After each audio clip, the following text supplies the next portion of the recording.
ఈరోజు నేను మిమ్మల్ని ఒక చిన్న ప్రశ్న అడుగుతాను. మీ జేబులో ఉన్న డబ్బుకు అసలు వాల్యూ ఏంటి? దీంతో వస్తువులు కొనొచ్చు కాబట్టి దానికి ఆ వాల్యూ ఉందని మీరు చెప్తారు. కానీ ఒక్క సెకండ్ ఆలోచించండి. రేపు ఉదయం లేవగానే ఈ ప్రపంచం మొత్తం ఒక డెసిషన్ తీసుకుంది అనుకోండి. ఇకపై ఈ డబ్బును ఎవరు యాక్సెప్ట్ చేయరని డిసైడ్ అయితే ఏమవుతుంది?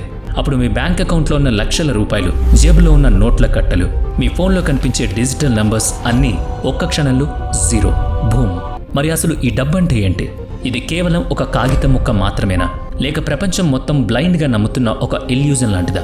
నిజంగా డబ్బు అనేది ఒక ఇల్యూజన్ అయితే వేల సంవత్సరాలుగా మనిషి దీని వెనుక ఎందుకు పరుగులు పెడుతున్నాడు? ఈ ప్రశ్నకు ఆన్సర్ వెతకాలంటే మనం కొన్ని వేల సంవత్సరాలు వెనక్కి వెళ్ళాలి. అప్పట్లో డబ్బు అనే కాన్సెప్ట్ అస్సలు లేదు. ఆ సమయంలో మనిషి దగ్గర నోటు లేదు, కాయిన్ లేదు, బ్యాంక్ లేదు, అకౌంట్ లేదు, కనీసం డిజిటల్ ట్రాన్సాక్షన్స్ కూడా లేవు. అయినా సరే ప్రజలు బ్రతికారు కదా. కొనుగోళ్లు జరుగుతున్నాయి, జీవితం సాగుతోంది. కానీ ఆ ప్రపంచం మనం అనుకున్నంత ఈజీ కాదు. ఎందుకంటే అప్పట్లో ప్రతి లావాదేవీ ఒక పెద్ద ఛాలెంజ్. ఉదాహరణకు మీ దగ్గర గోధుమలున్నాయి, మీకు పాలు కావాలి. అప్పుడు మీరు ఏం చేస్తారు? పాలు ఉండి ఆ పాలు ఇచ్చి గోధుమలు తీసుకునే వ్యక్తి కోసం మీరు వెతకాలి. వినడానికి ఇది చాలా సింపుల్గా అనిపిస్తుంది, కానీ రియాలిటీలో ఇదే అతిపెద్ద ప్రాబ్లం. పాలు ఉన్న వ్యక్తికి ఖచ్చితంగా గోధుమలే కావాలనే రూల్ లేదు కదా. అతనికి గోధుమలు అవసరం లేకపోతే మీ దగ్గర ఉన్న ఆ గోధుమలు మీకే రకంగానూ ఉపయోగపడవు.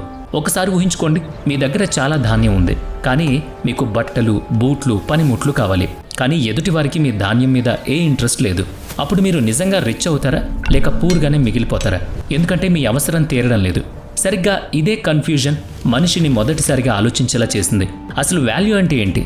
ఒక వస్తువు రేర్గా దొరకడం బట్టి దాని వాల్యూ ఉంటుందా, లేదా అది జనాలకు ఎంత అవసరం అనే దాన్ని బట్టి ఉంటుందా? ఈ ప్రశ్నలు పెరిగే కొద్దీ మనిషి ఒక కొత్త సిస్టమ్ క్రియేట్ చేశాడు. దాన్నే మనం బాటర్ సిస్టమ్ అంటాం. ఈ సిస్టంలో డబ్బు లేదు, కేవలం వస్తువులకు బదులు వస్తువులు మార్చుకుంటారు. కానీ అసలు ట్విస్ట్ ఇక్కడే మొదలవుతుంది. ఈ బాటర్ సిస్టమ్ పైకి ఎంత సింపుల్గా కనిపిస్తుందో లోపల అంత క్రిటికల్. ఇందులో ప్రతి డీల్ వెనుక ఒక హిడెన్ రూల్ ఉంది. అదే డబుల్ కోఇన్సిడెన్స్ ఆఫ్ వాంట్స్. అంటే ఇద్దరు వ్యక్తుల అవసరాలు ఒకేలా ఉండాలి. మీకు పాలు కావాలి, ఎదుటి వ్యక్తికి గోధుమలు కావాలి. అప్పుడే డీల్ కుదురుతుంది, లేకపోతే ఏదీ సాధ్యం కాదు. ఈ ఒక్క ప్రాబ్లం వల్లే ఆనాటి సివిలైజేషన్ గ్రోత్ ఆగిపోయింది.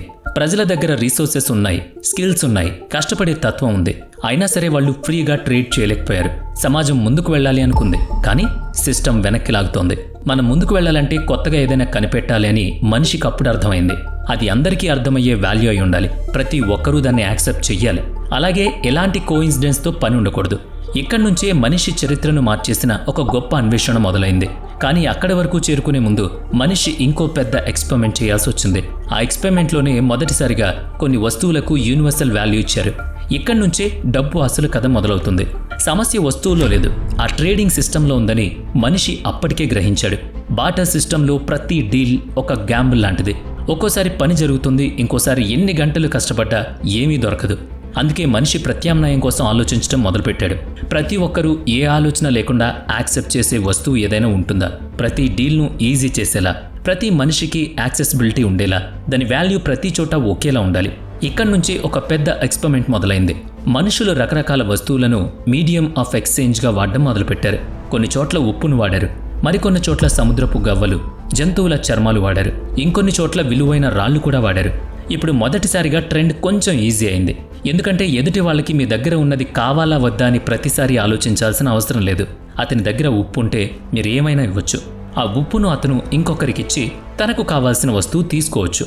అంటే ఇక్కడ ట్రేడింగ్ ఒక సింగిల్ డీల్లా కాకుండా ఒక చైన్ లాగా మారిపోయింది.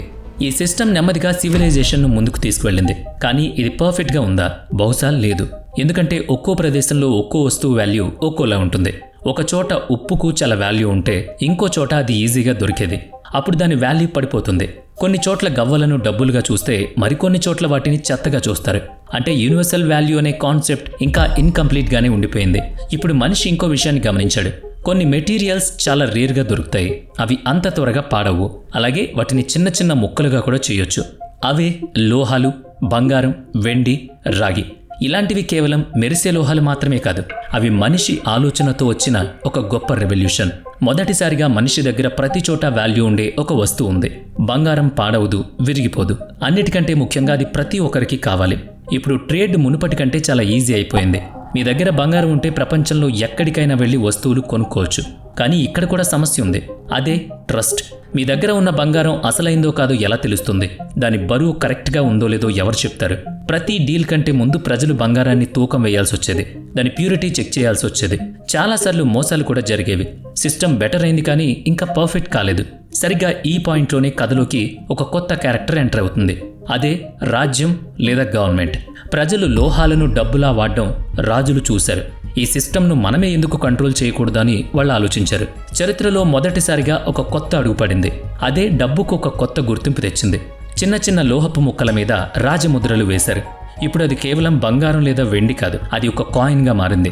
ఆ ముద్ర ఉందంటే ఆ కాయిన్ బరువు, ప్యూరిటీ పర్ఫెక్ట్గా ఉంటుందని అర్థం. అన్నిటికంటే ముఖ్యంగా అందులో ట్రస్ట్ యాడ్ అవుతుంది. ఇప్పుడు ప్రతిసారి బంగారాన్ని తూకం వేయాల్సిన అవసరం లేదు. ఆ ముద్ర మీద నమ్మకం ఉంచితే చాలు. అప్పుడే మొదటిసారి డబ్బు అనేది కేవలం ఒక వస్తువు స్థాయి దాటింది. అది ఒక సిస్టమ్గా మారింది. ఆ సిస్టమ్ మీదే మొత్తం ఎకనామీ నిలబడుతోంది. లోహపు కాయిన్స్ మనిషి జీవితాన్ని సులభతరం చేశాయి. కానీ సమాజం పెరిగే కొద్దీ ఈ సిస్టంలో కూడా లిమిట్స్ కనిపించడం మొదలయ్యాయి. మీరు ఒక నగరం నుంచి ఇంకో నగరానికి వెళ్ళాలనుకోండి. మీ దగ్గర వందలాది బంగారు, వెండి కాయిన్స్ ఉంటే పరిస్థితి ఏంటి? వాటన్నిటి బరువు మోసుకుంటూ వెళ్ళాలి. వాటికి సెక్యూరిటీ ఉండాలి.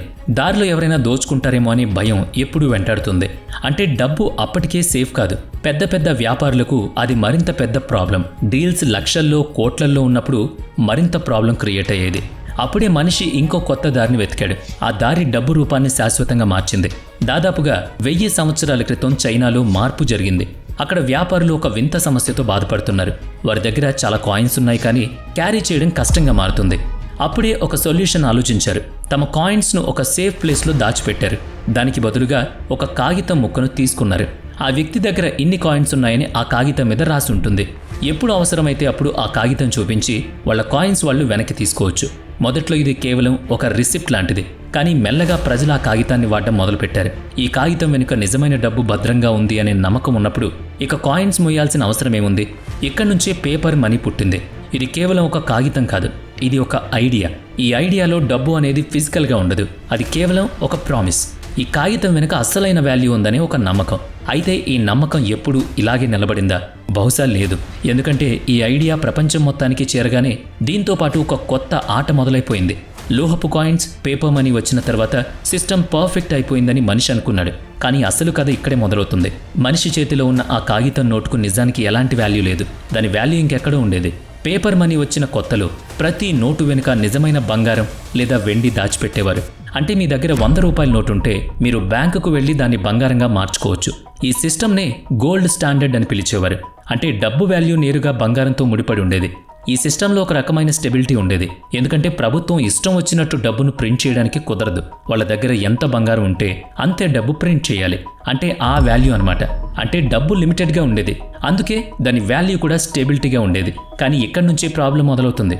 ప్రపంచం గ్రో అవుతున్న కొద్దీ ట్రేడ్ పెరగడం మొదలైంది. ఎకనామీ ఎక్స్పాండ్ అవుతున్న కొద్దీ డబ్బుకి డిమాండ్ కూడా బాగా పెరిగింది.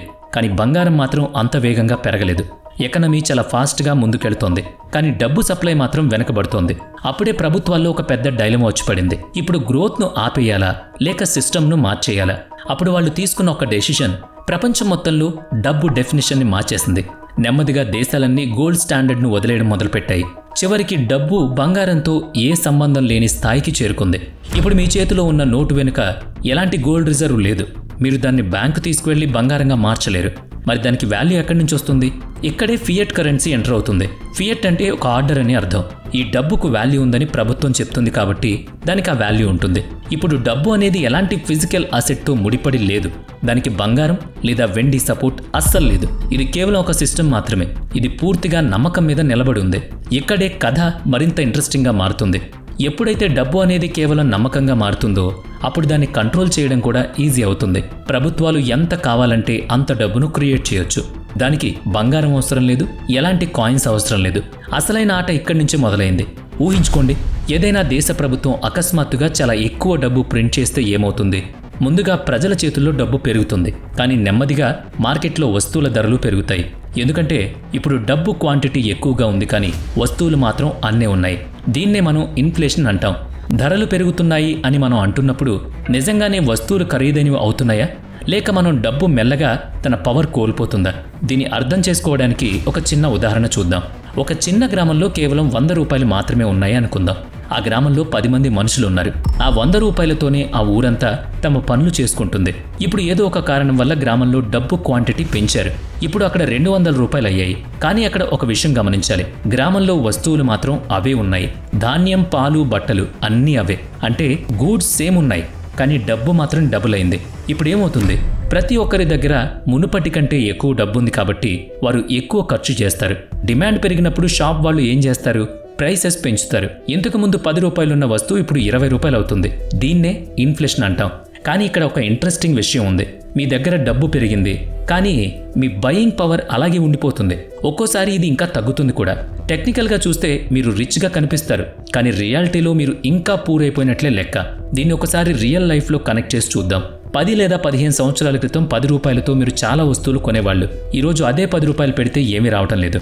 ప్రపంచం అకస్మాత్తుగా అంత ఖరీదైందిగా మారిపోయిందా, లేక మీ 10 రూపాయల వాల్యూ పడిపోయిందా? ఫియట్ కరెన్సీ సిస్టంలో దాగి ఉన్న సీక్రెట్ ఇదే.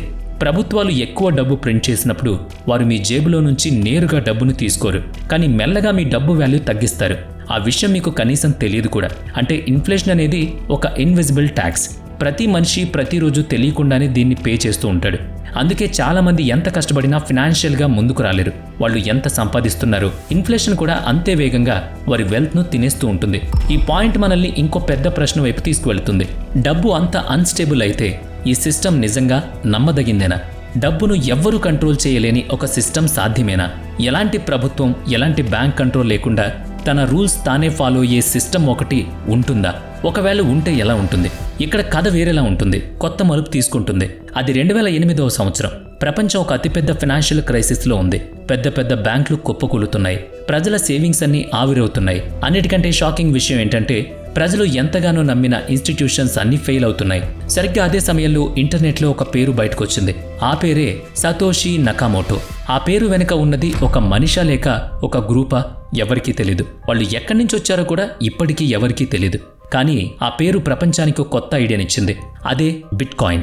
మొదటిసారిగా ఏ ప్రభుత్వం కంట్రోల్ చేయని ఒక డబ్బు బయటకొచ్చింది. దాన్ని ఏ బ్యాంక్ ప్రింట్ చేయదు. దాని సప్లై ముందే ఫిక్స్ అయి ఉంటుంది. అది కేవలం 21 బిలియన్లు మాత్రమే. అంతకంటే ఎక్కువ ఉండదు, తక్కువ ఉండదు. ఇక్కడ ఆట పూర్తిగా వేరు. ఫియట్ కరెన్సీకి లిమిట్ లేదు, కానీ బిట్ కాయిన్కి ఒక లిమిట్ ఉంది. ఫియట్ కరెన్సీ ప్రభుత్వం మీద నమ్మకంతో నడుస్తుంది, కానీ బిట్ కాయిన్ ఒక మ్యాథమెటికల్ సిస్టమ్ మీద నడుస్తుంది. ఇక్కడ ట్రస్ట్ ఒక మనిషి మీద కాదు, ఒక కోడ్ మీద ఉంటుంది. బ్లాక్ చైన్ అనే టెక్నాలజీతో ప్రతి ట్రాన్సాక్షన్ పర్మనెంట్గా రికార్డ్ అవుతుంది. దాన్ని ఎవ్వరూ మార్చలేరు. మొదటిసారిగా డబ్బు పూర్తిగా ట్రాన్స్పరెంట్గా మారిపోయింది ఇక్కడే. ఎలాంటి హిడెన్ కంట్రోల్ లేదు, ఎలాంటి మ్యానిపులేషన్స్ లేవు. ఇది పూర్తిగా ఒక ఓపెన్ సిస్టమ్. మరి ఈ సిస్టమ్ పర్ఫెక్ట్గా ఉందా? బహుశా లేదు. ఎందుకంటే ఫ్రీడమ్ ఉన్న చోట రిస్క్ కూడా ఉంటుంది. బిట్ కాయిన్ ప్రైసెస్ కొన్నిసార్లు ఆకాశాన్ని తాకుతాయి, కొన్నిసార్లు అకస్మాత్తుగా ఢమాల్మంటాయి. దాన్ని స్టేబుల్ చేయడానికి ఇక్కడ ఏ సెంట్రల్ అథారిటీ లేదు. అందుకే కొందరు దీన్ని ఫ్యూచర్ అంటారు, మరికొందరు దీన్ని ఒక బబుల్ అంటారు. కానీ ఒక విషయం మాత్రం చాలా క్లియర్. బిట్ కాయిన్ మొత్తం ఫైనాన్షియల్ సిస్టమ్ని ఛాలెంజ్ చేస్తుంది. అసలు డబ్బు అంటే ఏంటి అనేది ఇప్పుడు పాయింట్ కాదు. ఆ డబ్బును ఎవరు కంట్రోల్ చేస్తున్నారో అనేది ప్రశ్న. ప్రభుత్వమా, బ్యాంకా, లేక ఒక డీసెంట్రలైజ్డ్ సిస్టమా?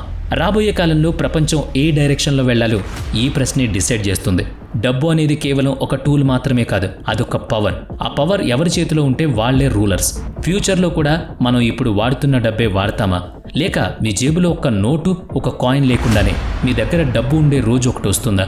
ఆ డబ్బు ఇన్విజిబుల్గా, డిజిటల్గా, పూర్తిగా డీసెంట్రలైజ్డ్గా ఉండొచ్చు. ఒకవేళ అదే జరిగితే అది కేవలం డబ్బులో వచ్చిన మార్పు మాత్రమే కాదు, అది మనిషి సివిలైజేషన్లోనే ఒక అతిపెద్ద మార్పు. మరి దీనిపై మీ కామెంట్ ఏంటి? వీడియో నచ్చితే లైక్ చేయండి, షేర్ చేయండి.